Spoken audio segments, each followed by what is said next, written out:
আল্লাহর নবী, রহমতের নবী, মায়ার নবী বসা আছেন। জিব্রাইলে আমিন জান্নাতে একটা ফল নিয়ে নবীর কাছে হাজির। আল্লাহর নবীকে বলতেছেন, নবী গো, আপনি জান্নাতি ফলটা ভক্ষণ করেন। এটা হলো জান্নাতি ফল। মায়ার নবী, দয়ার নবী জান্নাতি ফল হাতে নিলেন। এত সুগ্রাণ হবেই তো, এ তো দুনিয়ার কোনো ফল নয়, দুনিয়ার কোনো সাধারণ ফল নয়, জান্নাতি ফল। জান্নাতি ফল দুনিয়ার যত ফলমূল, দুনিয়ার যত নিয়ামত, দুনিয়ার যত যা কিছু, সব কিছু হলো নকল, জান্নাতে সব কিছু হলো আসল। এজন্য এই ফল হাতে নেওয়া মাত্রই এত সুগ্রাণ হবেই তো, হবেই তো জান্নাতি ফল। মুখে নিলেন, স্বাদ অতুলনীয়। এই যুবক, দুনিয়ার আপেল, জান্নাতি আপেল সমান নয়। দুনিয়ার আম, জান্নাতি আম কখনো সমান নয়। দুনিয়ার মাছ, জান্নাতি মাছ সমান নয়। দুনিয়ার গোশত, জান্নাতি গোশত সমান নয়। দুনিয়ার যত যা কিছু আমরা পাই সব হলো নকল, জান্নাতে আল্লাহ সব রেখেছেন আসল। স্বাদটাও হবে আসল, জান্নাতি নিয়ামতের স্বাদটাও হবে আসল। এজন্য মায়ার নবী, দয়ার নবী এই জান্নাতি ফলটা ভক্ষণ করলেন।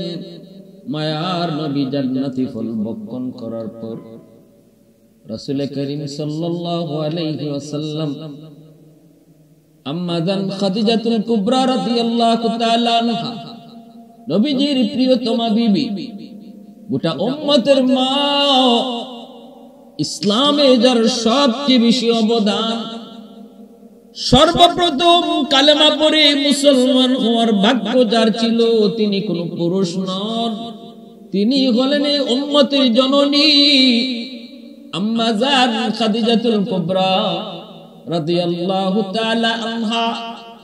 কয়েকদিনের ভিতরেই আম্মা জান গর্ভবতী হলেন। জিব্রাইল আমিন এসে বলতেছেন, নবী গো, জান্নাতি ফল খাওয়াইছিলাম কয়েকদিন আগে, মনে আসেনি? আপনার বিবি খাদিজা তো গর্ভবতী। আল্লাহ পাক আমাকে পাঠাইছেন আপনাকে নিউজ দেওয়ার জন্য, সুসংবাদ জানানোর জন্য। এবারও আপনার একজন মেয়ে সন্তান জন্ম নিবে, যেই মেয়ে হবে গোটা মুসলিম জাহানের জন্য আদর্শ, যেই মেয়েটা হবে নেককার, দিনদার, বড় আল্লাহ ওয়ালি, সুন্দর হবে, অতুলনীয়। আল্লাহ আমাকে এই খবর, সুসংবাদ দিয়ে আপনার কাছে পাঠাইছেন। গোটা মুসলিম জাহানের আদর্শ নারী হবে সে। এই সুসংবাদ নবীজি শোনা মাত্রই রাসূল খুশিতে আম্মা জানকে যা সংবাদ জানায় দিলেন, খাদিজা, এবারও তোমার গর্ভে মেয়ে সন্তান, কিন্তু সাধারণ কোন মেয়ে নয়, জিব্রাইল মারফতে আল্লাহ জানাইছে, গো খাদিজা, গোটা মুসলিম জাহানের জন্য আমার এই মেয়ে হবে আদর্শ। সে হবে একজন আদর্শ নারী, জ্ঞানে গুণে এলেমে আমলে সর্বলাইনে হার লাইনে সে হবে বেনজির বেমিসাল। রাসূল করিম এই সুসংবাদ আম্মা জান খাদিজাতুল কুবরাকে নবী জানাইলেন। আম্মা জান বড় খুশি, রাসূল বড় খুশি। কিছুদিন পর আম্মা জানের গর্ভে তো খাতুনে জান্নাত ফাতেমা, কিন্তু সন্তান পেটে আসলে পরে মার যেমন কষ্ট হয়, আম্মা জানের বিন্দু পরিমাণ কষ্ট হয় নাই, বিন্দু পরিমাণ তিনি কষ্ট অনুভব করেন নাই। যেদিন ভূমিষ্ঠ হবেন সকালবেলা ব্যথা শুরু হলো। নবুয়তের পঞ্চম হিজরি শুক্রবার দিন ফজরের নামাজের পর আম্মা জানের ব্যথা শুরু হলো, প্রসব ব্যথা। কেউ নাই ঘরে, আম্মা জান শুধু একা। আম্মা জান শুধু একা, একজন বাদীকে পাঠাইলেন আত্মীয় স্বজনের ভিতর থেকে কিছু মহিলাকে আনার জন্য, সাহায্যের জন্য। কাউকে পাও কিনা একটু দেখো। বাদী ঘুরে ঘুরে তার আত্মীয়দের বাড়িতে গেলেন, জানাইলেন খাদিজা হালত এমন, কিন্তু কেউ রাজি হয় না। প্রত্যেকটা মহিলাই এক কথাই কয়, খাদিজা আমাদের বংশে কলঙ্ক লাগাইছে। আমরা আছি আমাদের বাপদাদার ধর্মে, কিন্তু খাদিজা মুহাম্মদের ধর্ম গ্রহণ করেছে। এই বিপদে আমরা তার সাহায্য করব না। কত নিষ্ঠুর! অথচ আম্মা জানের দান সৎকার সহযোগিতা। মক্কার জমিনে এমন কোন মানুষ নাই রে যুবক, যে পায় নাই, যে পায় নাই, যে নেয় নাই। আম্মা জান ছিলেন মক্কার সবচেয়ে ধনী নারী। দানের হাত ছিল অনেক বড়। বিপদে পড়ে কেউ আসলে এমন কোন মানুষ নাই যে খালি হাতে ফেরত যেত। তাকে যখন যা দেওয়ার তাই তিনি দান করতেন। যার কারণে মক্কার বেঈমানগুলি যদিও আমার নবীর সাথে দুশমনি করত, আম্মা জান খাদিজাতুল কুবরাকে যদি পাশে দেখত, কেউ নবীর গায়ে হাত তোলার সাহস করত না। এমনকি রাসূলকে কটাক্ষ করার সাহস করত না যদি আম্মা জান কাছে থাকতেন। আবু জাহেলের মতো লোক আম্মা জানকে দেখলে অন্য রাস্তায় চলে যেত। আবু জাহেলের মতো লোক আম্মা জানের সামনে চোখ তুলে তাকায় কথা কওয়ার সাহস ছিল না। একদিন রাস্তায় আবু জাহেলকে পেয়ে গেছেন। আম্মা জান তিনি জিজ্ঞেস করেন, এ আবু জাহেল, তুই আমার স্বামী মুহাম্মদকে কেন কটাক্ষ করো, কেন মন্দ বলো, কেন মন্দ বলো? তোমরা কি আমার স্বামীকে আল আমিন বলো নাই? তোমরা কি তার সত্যবাদী কও নাই? তাহলে আজ কেন তারে মন্দ বলো? আবু জাহেল জবাব দেয় না, চোখ তুলে কথা কয় না। কারণ নুন খাইছে যার, গুণ তো গাইতে হবে তার। আবু জাহেল কয় সময় হলে বলবো। আম্মা জান কয় ঠিক আছে, সময় হলেই শুনবো। সাথে সাথে মক্কার লিডার গুলাকে তার বাড়িতে দাওয়াত করলেন। আবু জাহেল সহ লিডাররা তার বাড়িতে হাজির। আবু লাহাবও ছিল। আম্মা জান ওদেরকে মন তুষ্ট করে দাওয়াত খাওয়াইলেন, যা চাইছে তাই খাওয়াইলেন। খাওয়ানোর পর ওরা আম্মা জানের প্রশংসা করতেছে। এই অবস্থায় আম্মা জান বলেন, আজ তোমাদের কাছ থেকে একটা কথা নিব। প্রথম নম্বর কথা হলো, আমার স্বামী মুহাম্মদ বলো কোন দিক দিয়া তার কম, সে কোন দিক দিয়া ছোট, একটু আমাকে তোমরা বলো। কয় মুহাম্মদের অর্থ নাই, সম্পদ নাই, গরিব। আম্মা জান কই শুধু একটাই নাকি আরো কোন সাইড তার আছে দুর্বল? আবু জাহেল কয় আর কোন সাইড নাই। আম্মা জান কয় বলো তার চরিত্র কেমন? কয় সুন্দর। বলো তার চেহারা কেমন? কয় সবচেয়ে সুন্দর। বলো তার বংশ কেমন? কয় সবচেয়ে ভালো। সকল সাইড দিয়ে সে 1+, সকল সাইড দিয়ে সে 1 পিস। সেখানে তার কোনো তুলনা নাই। একটা দিকই দুর্বল, সম্পদ নাই, সহায় নাই, একটাই তো দুর্বল বলে। হ্যাঁ আম্মা জান এবার সমস্ত লিডারদের সামনে বলেন, তাহলে তোমরা শোনো, আমি খাদিজার যত সম্পদ ছিল সবগুলি সম্পদ এই মুহূর্তে আমি আমার স্বামী মুহাম্মদকে দান করে দিলাম। এবার আমার কিছু নাই, সব সম্পদের মালিক, সব সম্পদের মালিক আমার স্বামী মুহাম্মদ।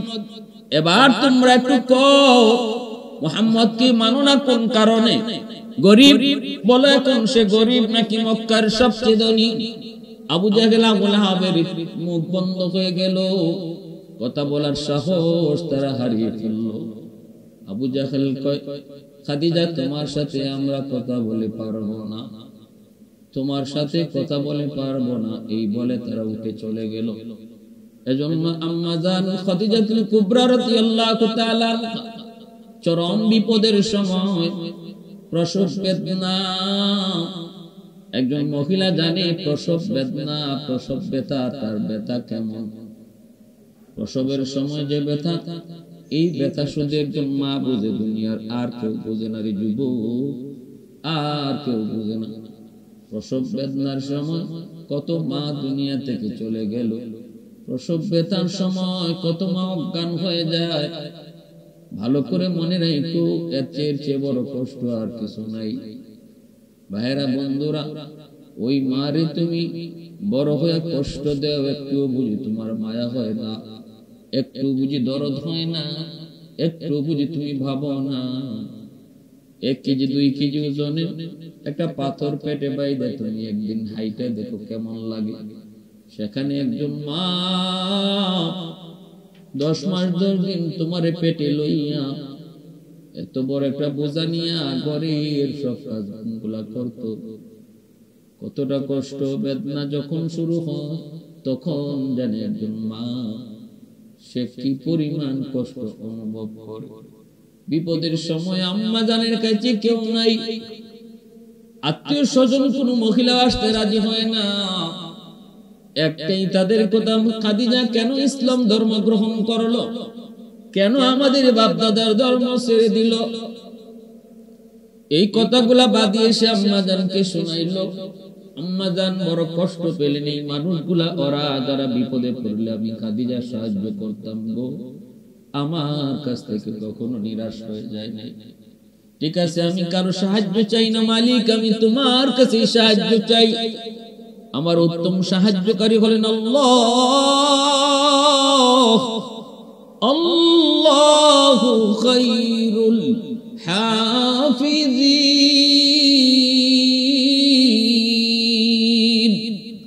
আল্লাহই হলেন আমার উত্তম হেফাজতকারী। আল্লাহ আমাকে হেফাজত করবেন। আম্মা জান বড় চিন্তায় আল্লাহ পাকের মুখাপেক্ষি হয়ে তিনি আল্লাহর কাছে চাইতেছেন। হঠাৎ করে তিনি ঘরে দেখতে পেলেন পুরো ঘরটা আলোকিত হয়ে গেছে। তাকায় দেখেন 4 জন মহিলা, এত সুন্দর, এত রূপবতী, এত গুণবতী 4 জন। তাদের রূপে, তাদের সৌন্দর্যে পুরো ঘরটা আলোকিত হয়ে গেল। আম্মা জান তাদেরকে দেখে জিজ্ঞেস করেন, আপনারা কে গো? ওই বিপদের সময় আপনারা প্রত্যেকে আসলেন, যেখানে আমার আপন বলতে কেউ আসলো না। আপনারা কারা? আপনাদেরকে খবরই বা দিল কে? কে আপনাদেরকে পাঠাইলো আমার বিপদে?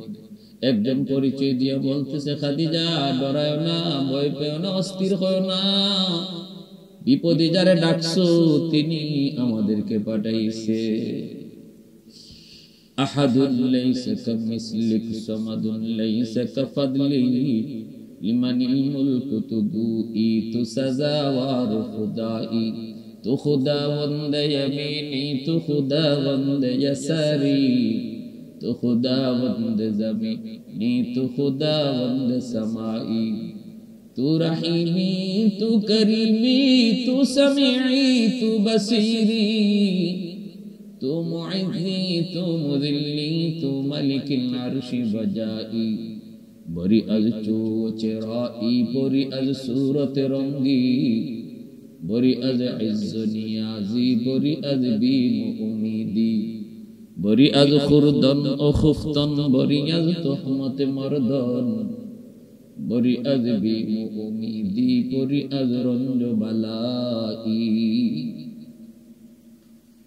একজন পরিচয় দিয়ে বলতেছে, খাদিজা আমারে চিনো? আমি হলাম মা হাওয়া আলাইহিস সালাম, আদম আলাইহিস সালাম, আদি পিতা আদমের বিবি আদি মা আমি হলাম হাওয়া আলাইহিস সালাম। আরেকজন বলতেছে, খাদিজা আমি হলাম মারইয়াম আলাইহিস সালাম, ঈসা পয়গম্বরের মা। আরেকজন কয়, খাদিজা আমি হলাম ফেরাউনের বিবি আসিয়া। আরেকজনে কই আমি হলাম মুসা নবীর বোন কুলসুম।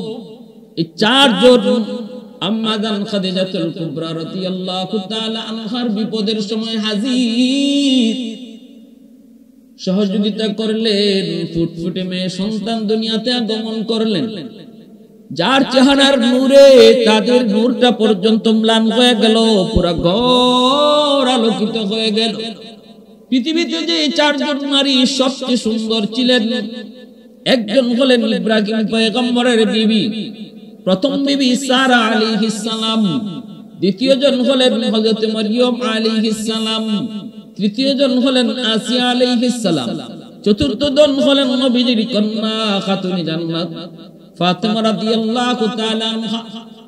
আল্লাহর নবী কয় আমার ফাতেমা এত সুন্দর, তার সৌন্দর্য দেখে জান্নাতের হুররা পর্যন্ত ঈর্ষা করবে। পুরা ঘর আলোকিত। মায়ার নবী দয়ার নবী সুসংবাদ পেয়ে দৌড়ে আসলেন। নবীজি দেখে আনন্দিত, কোলে তুললেন। প্রশংসা তো জিবরাইল আগেই করে গেছেন যে আবেদা সালেহা, জগতের মুসলিম জাহানের সমস্ত নারীদের জন্নতি যিনি হবেন মডেল, যিনি হবেন আদর্শ নারী।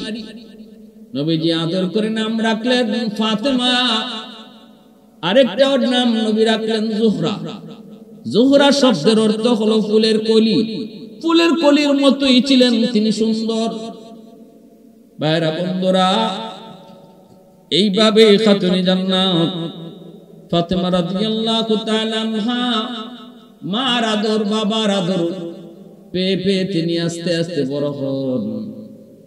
ভাইরা বন্ধুরা, যখন ছোট্ট বালিকা খাতুনে জান্নাত ফাতেমা রাদিয়াল্লাহু তাআলা আনহা শিশুদের সাথে খুব বেশি মিশতেন না, বাচ্চাদের মতো দুষ্টামিও করতেন না, অত্যন্ত গুরুগম্ভীর ছিলেন। ছোট কাল থেকে কি যেন ভাবতেন যেন আল্লাহর নবীর শিশুকালটা আর খাতুনে জান্নাত ফাতেমার শিশুকালটা এক সেম। নবীজির ভিতরে যত গুণ ফাতেমার ভিতরে ছিল তত গুণ। আল্লাহু আকবার, জোরে কর। এত সুন্দর গুণাবলী নিয়ে তিনি আস্তে আস্তে বড় হন। মার কাছে বেশি টাইম থাকেন, মার ইবাদত বন্দেগী দেখেন, শিখেন। মা যদি দিনদার হয়, মা যদি নামাজি হয়, সন্তান নামাজি হয়। মা যদি ফরদানিশীন হয়, মেয়েটাও ফরদানিশীন হয়। মা যদি কোরআন তেলাওয়াত করে, সন্তানও কোরআন তেলাওয়াত করে। ঘরের পরিবেশে মা বাবার কাছ থেকে সন্তান যা দেখে, যা শুনে, তাই কিন্তু শিখে। ঘরটা হলো সন্তানের জীবনের সর্বপ্রথম বিদ্যালয়। মা বাবা হলো তার জীবনের সর্বপ্রথম উস্তাদ। এজন্য বাবার চেয়ে মার গুরুত্বটা আরো বেশি, কারণ মার আমলটা সন্তানের উপরে বেশি আসর করে। পেটে ছিল মার, এখানেও মার আমলের আসর পেটের সন্তানের উপরে যায় পড়ে। দুধ খাওয়ানোর সময় মার দুধ খায়, ওই সময় মার আমলের আসর সন্তানের উপরে পড়ে। তারপরে ঘরের ভিতরে যতদিন থাকে বাচ্চা, বাবার চেয়ে মাকে বেশি টাইম দেখে।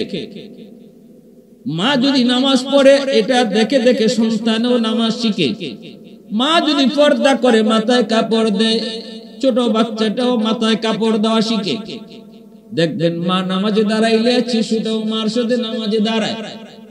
আম্মা জান খাদিজাতুল কুবরা রাদিয়াল্লাহু তাআলা আনহা, আমার নবী কলিজার টুকরা বিবি, আমার নবী মায়ের নবীর প্রিয়তমা স্ত্রী, যার জীবদ্দশায় রাসূল আর কোনো বিয়ে করেন নাই।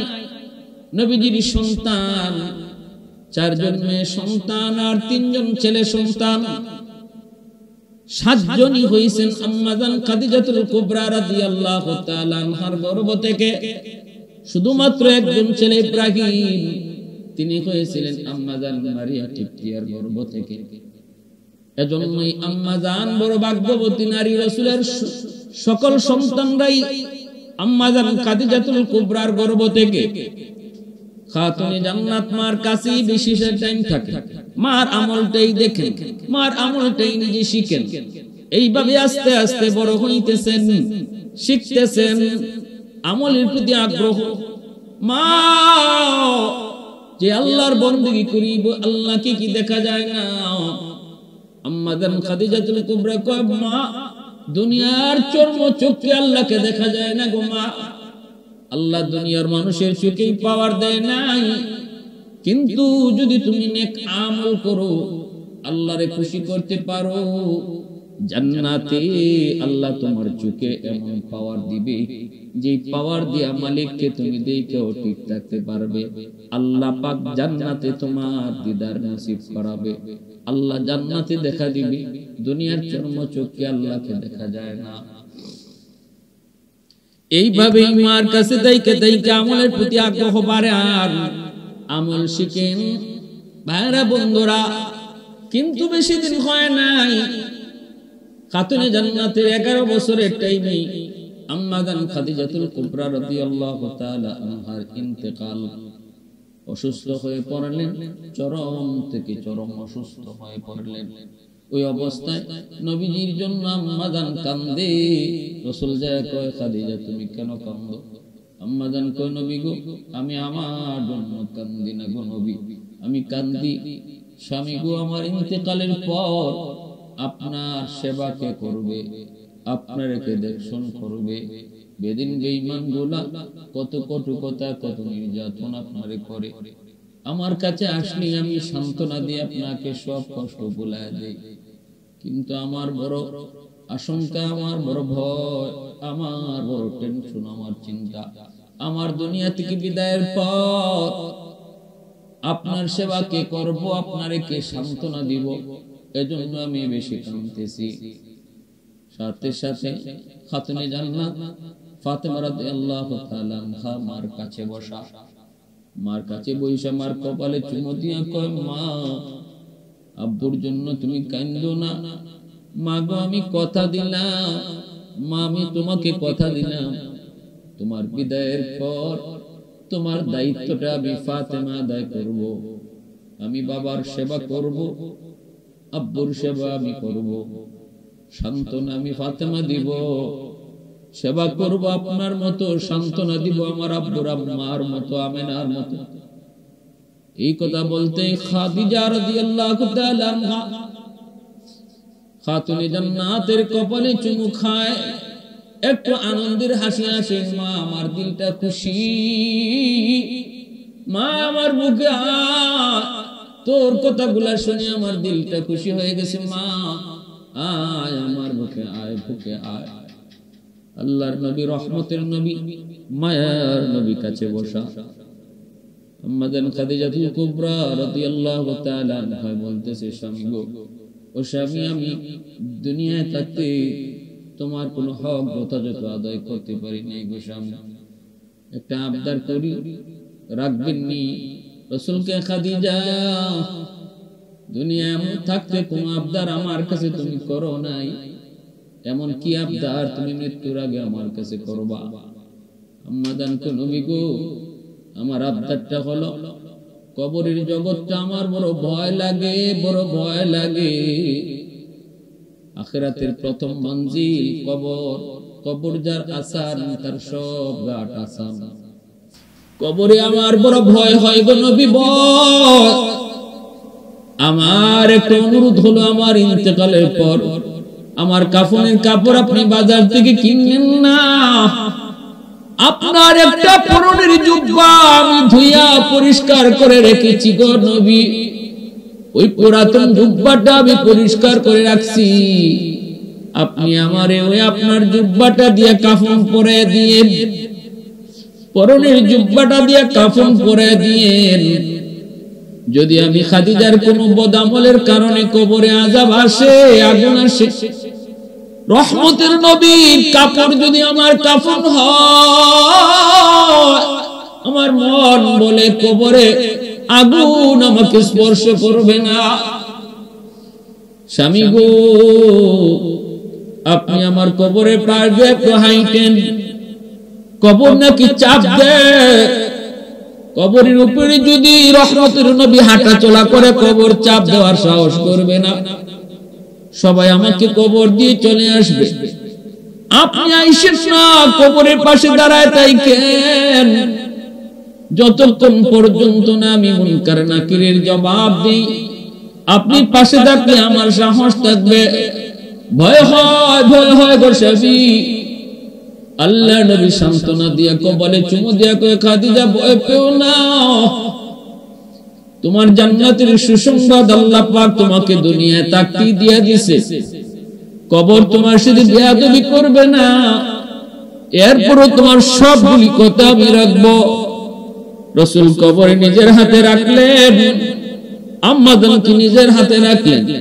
পশ্চিম দিকে মুখ করে রাখতে চান, কিন্তু মুখটা সাথে সাথে আসমানের দিকে হয়ে যায়। রাসূল রাখতে চান কিবলামুখী করে, কিন্তু মুখটা আসমানমুখী হয়।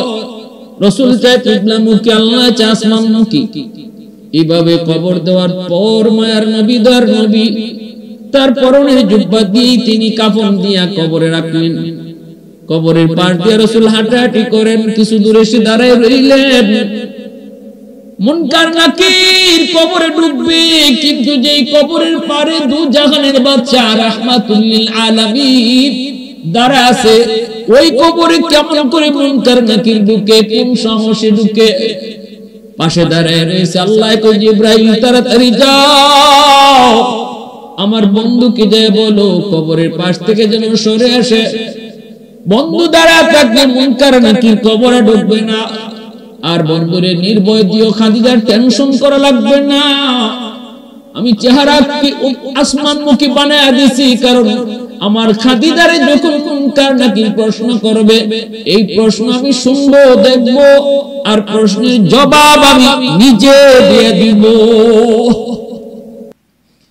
আলহামদুলিল্লাহ কদ্দারা খাইরাম ওয়া খাবালা والشكر لمن صور حسنا وجمالا فرد صمد عن صفة خلق بريء رب أزلي خلق الخلق كمالا لا ضد ولا ند ولا حد لمولا لا ضد ولا ند ولا حد لمولا الآن كما كان ولم يلق زوالا الآن كما كان ولم يلق زوالا यार अगर यार न बरसत यार हरगिज यार ने बोल अगर खुशबू ना बरसत काबिले गुलजार ने ए दिल तो दिल नहीं है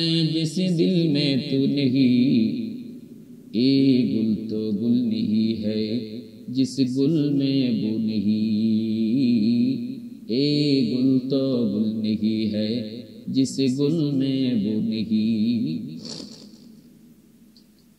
আম্মাদান খাদিজাতুল কুবরা রাদিয়াল্লাহু তাআলা আনহার ইন্তেকালের পর মায়ার নবী দয়ার নবীর চাচা একই বছর ইন্তেকাল করেন। নবীজির উপরে ওই বছরটাই হলো আমুল হুজুর, কঠিন থেকে কঠিন পেরেশানির বছর। এক ছায়া আবু তালিব তিনি ইন্তেকাল করলেন, আর আম্মা জান খাদিজাতুল কুবরা এক ছায়া নবী তিনি ইন্তেকাল করলেন। মায়ার নবী দয়ার নবী বড় পেরেশান। আল্লাহ নবী তায়েফ গেলেন বড় আশা নিয়ে। তায়েফের মানুষগুলা তারা আমার আত্মীয়, হয়তো তারা আমাকে মায়া করবে, কিন্তু তায়েফবাসী আমার নবীর সাথে নিষ্ঠুর আচরণ করেছে। ইসলামের ইতিহাসে কলঙ্ক করোদ্ধার, রক্ত শরীর থেকে বেয়ে বেয়ে জুতা আটকে গেল। দয়ার নবী বেহুশ হয়ে গেলেন। নবীজির পালক পুত্র যায়েদ ইবনে হারেসা আল্লাহর নবীকে বুকে লইয়া পিঠটা দেখে তায়েফের উশৃঙ্খল যুবক, তোরা যত পারো আমার পিঠে মারো, রহমতের নবীরে আর তোরা মাইরো না।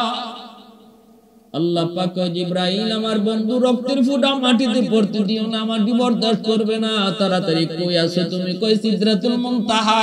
জমিনে যাও, আমার বন্ধু রক্তের ফোঁটা যেন জমিনে না পড়ে, পড়লে জমিনে ভূমিকম্প শুরু হবে। সেই তায়েফের জমিনে নবী রক্তাক্ত আহত। আল্লাহ নবী দয়ার নবী মায়ার নবী একটা খেজুর বাগানে যায় আশ্রয় নিলেন। উকবা ইবনে আবি মুয়তির খেজুর বাগান, ওই খেজুর বাগানের মালিক উকবা সে তার গোলামরে পাঠাইছে, যাও মুহাম্মদ রেজাকে খেজুর খাওয়াও। আল্লাহর নবী খেজুর খাইতে গিয়ে বিসমিল্লাহির রহমানির রহিম করছেন।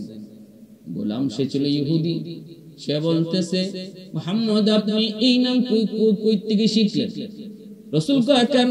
কয় আমি এই নামটা এই নামটা কোত্থেকে শুনলেন, এই নামটা কোত্থেকে শুনলেন?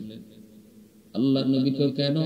কয় না, একটু বলেন রাসূল আগে, তুমি কও তুমি কে, কোথায় তোমার বাড়ি? কয় নুনিয়া। হযরত জান্নুন আলাইহিস সালাম, ইউনূস আলাইহিস সালামকে বলা হয়। ইউনূস আলাইহিস সালামের এলাকার মানুষ হলো গোলাম।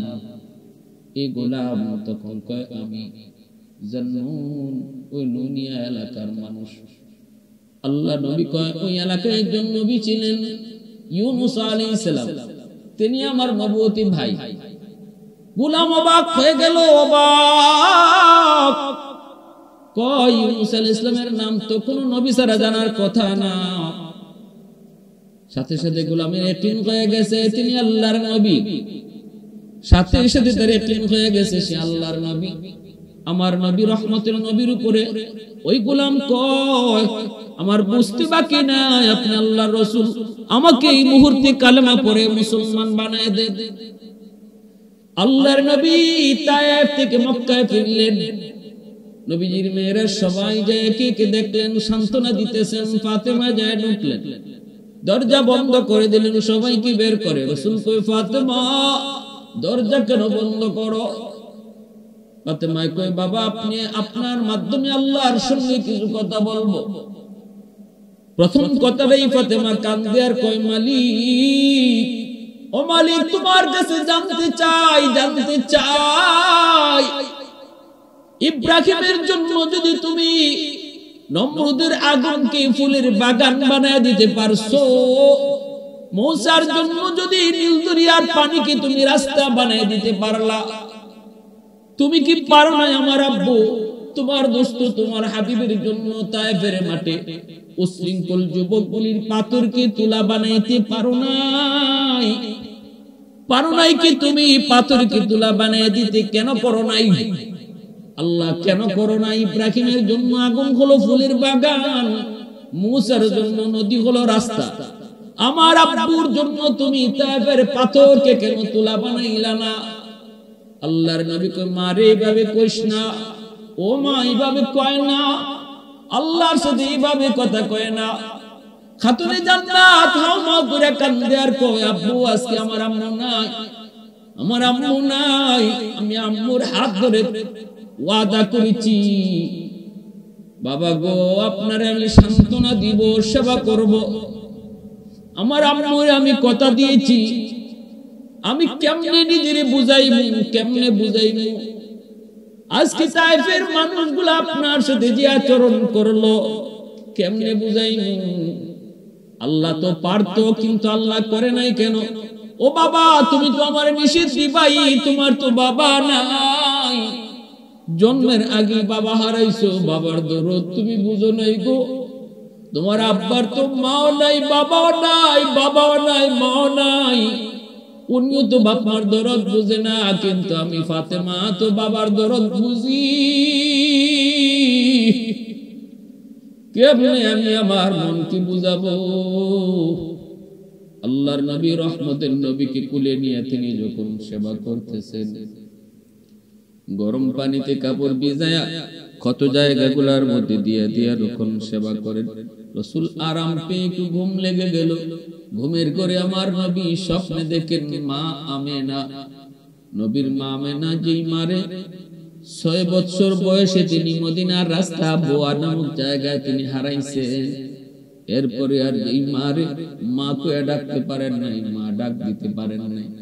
স্বপ্নে দেখেন ওই মা নবীর মাথাটা কোলে লইয়া তিনি আদর করতেছেন, সান্ত্বনা দিতেছেন। নবীজি তখনই হাত ধরে কয় আম্মু এতটা বছর পর তোমাকে পেয়েছি যেতে দিব না, কইছিলা এতদিন মা, তুমি কইছিলা। হাতটা ধরে আম্মু কইয়া যখন ডাক দিছেন, নবীর ঘুম ভেঙে গেছে। নবী তাকায় দেখেন ফাতেমা কান্দেন। রাসূল কয় ফাতেমা কেন কান্দো? ফাতেমা কয় বাবা গো আপনি আম্মু কইয়া ডাক দিছেন, আমার হাতটা ধরছেন, স্বপ্নে আপনি কি দেখছেন? নবী কয় মারে আমি তো স্বপ্নে আমার মার হাত ধরেছি, বাস্তবে যদি তোমার হাত ধরা হয় তাহলে আমার আল্লাহ পাকের ফয়সালা হলো আজ থেকে তুমি ফাতেমা শুধু আমার মা না, তুমি আমার মেয়ে না, তুমি আমার মা আমেনা। এজন্য রাসূল ফাতেমাকে মা কয়ে ডাকতেন। আল্লাহর নবী সাথে ছিলেন, ফাতেমার সামনে কেউ রাসূলকে কটাক্ষ করতে পারতো না। নবীজির মাথায় একবার ধুলামালি নিক্ষেপ করলো এক বেঈমান, ফাতুনে জান্নাত তিনি দৌড়ে গেলেন, রাসূলের মাথা থেকে তিনি ধুলাবালিগুলি সরাইলেন।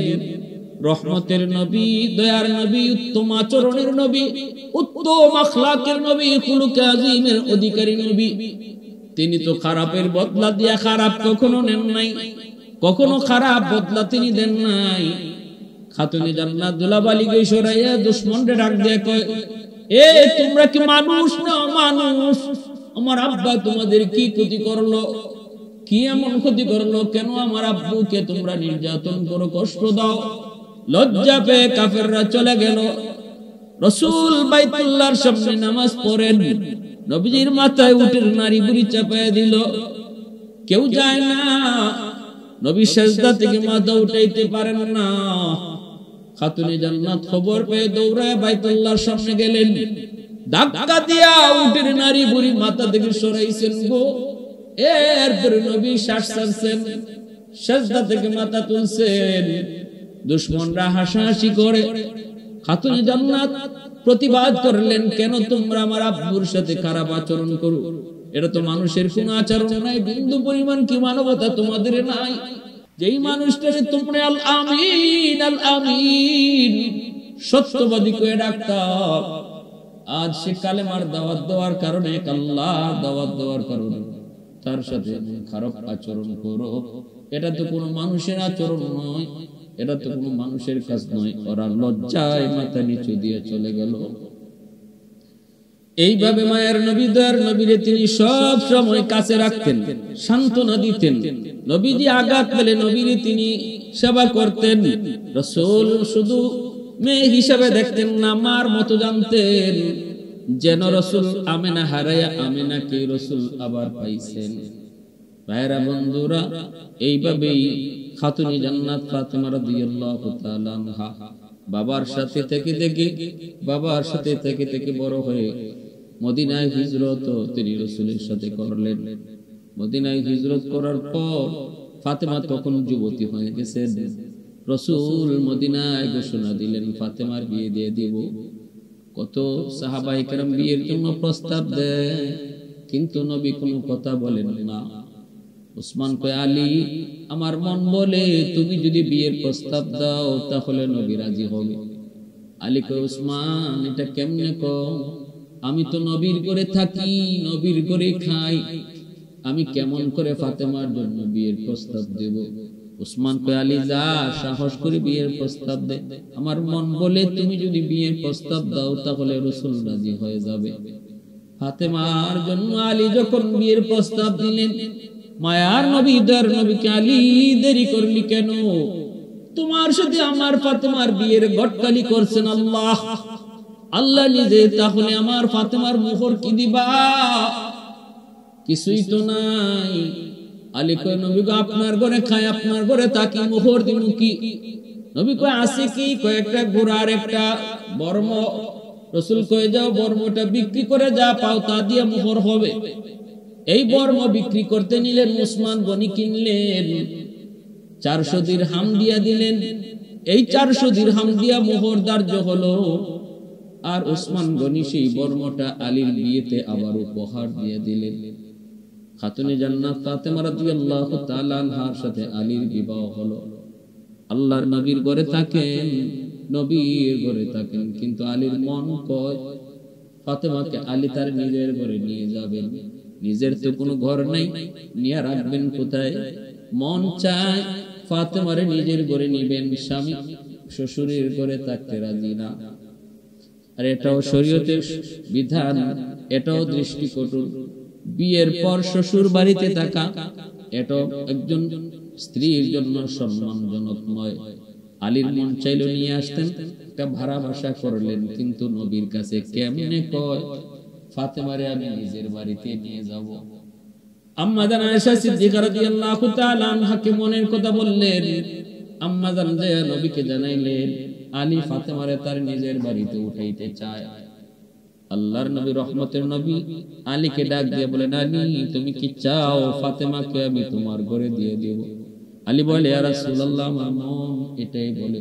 রাসূল কয়, নাও নাও আমি তোমার হাতে উঠায় দিলাম।